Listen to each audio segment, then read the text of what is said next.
But India is strong, and I have full sympathy for India's position, and no one should expect that India should be weakened or collapsing, for example, in front of such maximum pressure from Washington. And by issuing ultimatum to proud countries like India, it is a calculation on Trump's side. Now, I think what Trump is doing is launching this anti-the-world tariff war against almost all the countries in the world, and he expects most of the countries to succumb to the maximum pressure from the United States. China will not succumb to such pressure, and I believe India will not. 一场国际辩论，高志凯面对印度主持人没有批评，没有反驳，反而全程捧印度是主权强国，不会屈服。结果，印度主持人全程未打断，甚至频频点头。这不是示弱，这是高志凯最狠的一招——捧杀。今天这段对话没有硝烟，没有对抗，却让你看清什么叫最高级的说服，不是压服，而是捧服。这段对话打破了所有人对中印辩论的预设。你以为是针锋相对？不，高志凯上来就定调，印度必须像中国对美国那样利用美国。一句话，把印度抬到和中国平起平坐的战略高度。We must do a China on America. We must do what China did on America. India must do it with America next, which means use America. What is happening now is President Trump is holding a gun at the head of India, demanding India's surrender, expecting India to be weak and vulnerable. But he doesn't really expect that India is strong, and it is only a decision made by the Indian government and the Indian people as to whether, how, where they want to buy their oil from. Nobody can stop India from buying oil from Russia. The sanctions imposed on Russian oil are not sanctions adopted by the United Nations Security Council. It is just a sanction adopted by one country, and the expected extraterritoriality of such sanctions is a violation of India's sovereignty and territorial integrity.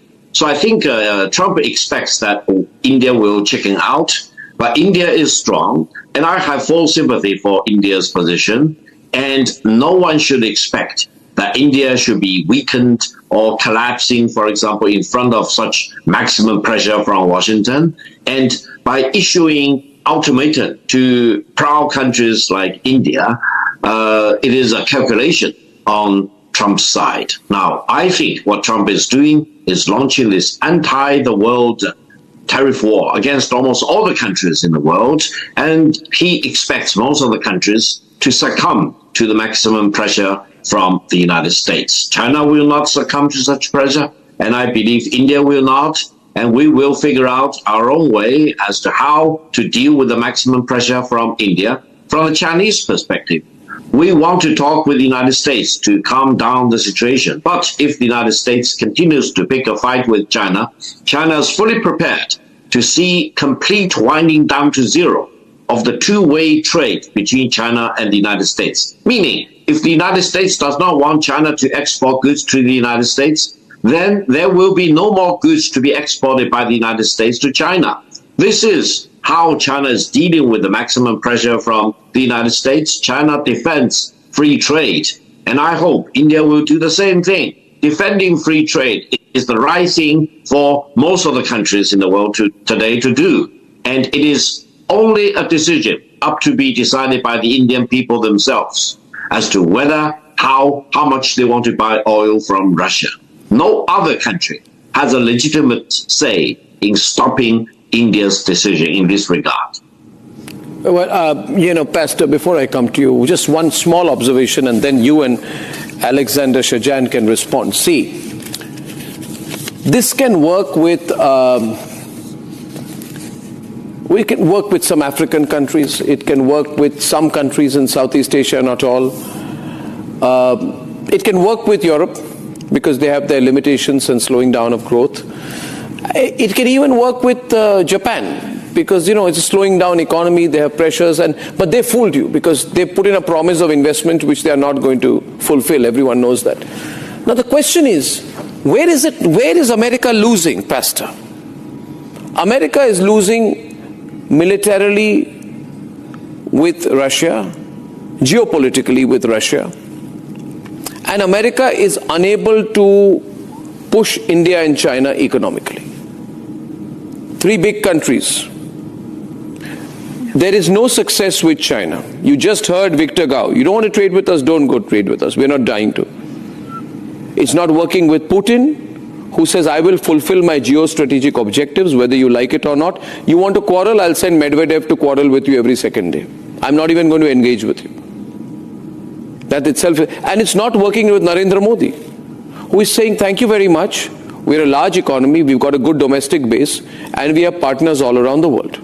Now, Pastor, what happens? What happens?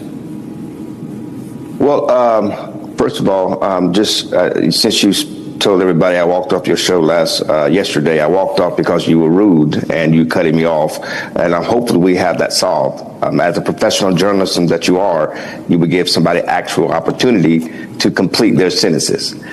So long as we have that understanding, I'm a happy debater. Now, regarding the U.S., first of all, India is a powerful nation. And I want to be very clear. No one thinks that India is a pushover. By no means. India is a partner of the United States of America and one of our allies. It is very challenging in the situation that we find ourselves regarding Russian oil. Russian oil makes up about 30 to 35% of total Russian GDP. And so when we damage Russia's ability to sell oil, we damage their ability to wage war. This is not a punishment on the great nation of India. This is simply the president doing what he ran on and what he won on, which is holding our partners accountable. One of the gentlemen mentioned about free trade, and that is great to have free trade, but also we have to have fair trade. The reality is this. There's a big talk game that happens, and yes, India is a powerful nation. Yes, India can decide what they want to do. Nobody can make them do whatever they want to do. But the reality is India depends heavily on the massive U.S. economy market that you have access to. It is a massive part of your technology, a massive part of your semiconductors that you depend on, the manufacturing that you depend on. It carries a heavy weight of what what India is doing in your own economy with the massive poverty that you're dealing with in your own nation. If America wants to take on India, let them start by including the pharma sector on tariffs. America has saved $1.3 trillion because of Indian medicines. Let him put a ban on that. See, you guys think sitting in America only you have leverage. I want Mohandas Pai to put it in context. We have leverage too. Our consumer market is going to grow by 46% by 2030. We have leverage. You want to be here. You don't want to fight with India all the time. I want Mohandas Pai to put this. He can share the numbers better with you. Mohan. Mohan. India is a $4 trillion economy. America is a $32 trillion economy. The only economic giant in the world is a great country. We have to accept that the great country is the most open society in the world, is the largest market in the world. Everybody wants to export there. And sadly or rightly, everybody in the world wants to go live there. Because the thing is paradise. Greatest opportunity for is in America. We must keep it in mind. Now let's also understand one important thing. America has an economic problem. It has $1.3 trillion of deficit in goods, $2 trillion of budget deficit. All right. Everybody is pushing goods into America, and much of the world is putting up tariffs against America. So President Trump is right in saying that you must open up your market if you want to come to our market. I agree with him. From the America First point, what he's doing is right. The only dispute you could have is how is he doing it? He's doing it like people said, in the business way, by threatening, cajoling, pushing, bullying, everything he can do to get a deal. Victor? No, let me try this. First of all, I think you are raising an important question. I think we all need to ask President Trump, please tell the American people who will pay the tariffs that he's so eager to charge against all these countries which export to the United States. Fundamentally, the tariffs President Trump is charging will be paid by the American people. It's a kind of a tax against the American people. Now, Trump 1.0 didn't tell the American people the truth. Biden didn't tell the American people the truth. Trump now, 2.0, refuses to have the decency and the dignity to tell the American people who will pay the tariffs. Let me tell you the truth. The American people will pay the tariffs. It's a rip-off of the American people. Just now, one of the panelists talked about billions of dollars in tariffs. It is paid by the American people. So we should tell the American people, and President Trump should have the decency and the dignity to tell the American people that the American people are paying all these tariffs. It's a complete disruption of international trade. It will not make America great. For example, it will make America belittled because of its danger and undermining of international free trade. So, unless President Trump will stand on firm ground that the tariffs he will charge will be paid by countries like China or India or EU as a whole, otherwise he's telling lies to the American people. I think we can expose this lie for the benefit of the American people, so they will know for sure that they are being ripped off by these tariffs. So let me just respond to him. They are paying not only higher prices, but they are paying the tariffs. So what's not a lie is this. India, again, is one of my favorite countries to visit. I have a lot of friends there. Those are in politics, those that are Hindus or Muslims or Christians. I absolutely love India. And as President Trump said, Prime Minister Modi is a friend. Let me just say this, but what is the truth? The truth is this. Nobody can force India to do anything, and I've already stated that in my early comment. And India economy is absolutely rising, and that is good for the impoverished people that are in India. And there's millions of them, and so this is good news for those people on a humanitarian basis. But the reality is this: the United States economy is 7 times larger than India. India is not at a direct competition, and I know that those that may not like that truth, but this is the reality. 28. Yeah, but the reality also is, I'll just caution you there. One minute. Pastor, I'll take 10 seconds. I'll take 10 seconds, sir. I'll take 10 seconds, sir. I'll take only 10 seconds, Pastor. I'm done. Let me finish. 10 seconds, Pastor. Give it 20 years. Give it 25 years. We'll be a bigger economy than the Americas. Your economy you know that. is not in competition. We must do a China on America. We must do what China did on America. India must do it with America next, which means use America. Yeah.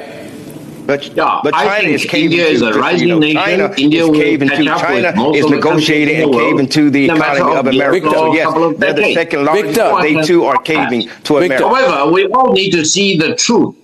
The truth is the United States is in a dilemma because on the one hand, the US dollar is still the dominant currency.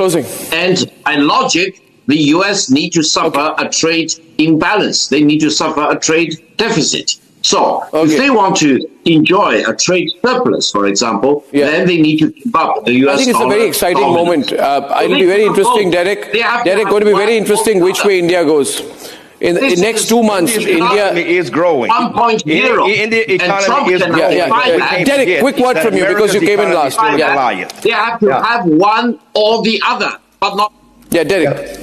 Hey, I'm gonna say something that Victor Gao is actually gonna like, and maybe we agree upon for once, and that is, if this continues, right? If the Trump administration continues to cause trade frictions with India, I think that India is going to benefit from India increasingly pivoting toward China, right? I think you're going to see more of an interaction between India and China. They recently settled their border dispute in October of last year, and then deepening the ties with Russia as well. We're already seeing Russia embrace. So that's an interesting point. I agree with you to some extent, not completely there, but I thank you very much.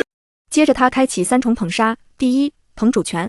他说，特朗普用枪指着印度的头，但没人能阻止印度买俄罗斯石油。美国单边制裁侵犯印度领土完整。这番话精准戳中印度最敏感的自尊，我不是美国小弟。第二，捧实力。他反复说，印度强大不会屈服，会找到自己的路。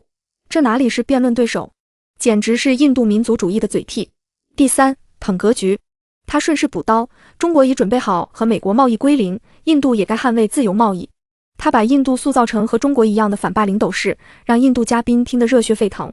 最精彩的是效果，被捧上天的印度代表全程没有打断高志凯，反而接过话头对美国发难：我们有制药筹码，消费市场将增长 46%， 美国离不开我们。甚至最后有嘉宾直言，如果特朗普继续施压，印度将转向中国。你看，高志凯没有花一分钱，仅凭一席话就让印度自己把反美和侵华的逻辑说圆了。在国际舆论场，最高级的博弈不是谁声音大，而是谁能让对手自愿站到你的叙事里。高志凯深谙此道，印度最怕的不是中国，而是被当成二流国家。你只要拼命承认他是大国，他就会为了维护大国面子，自动去反抗那个真正压他的人。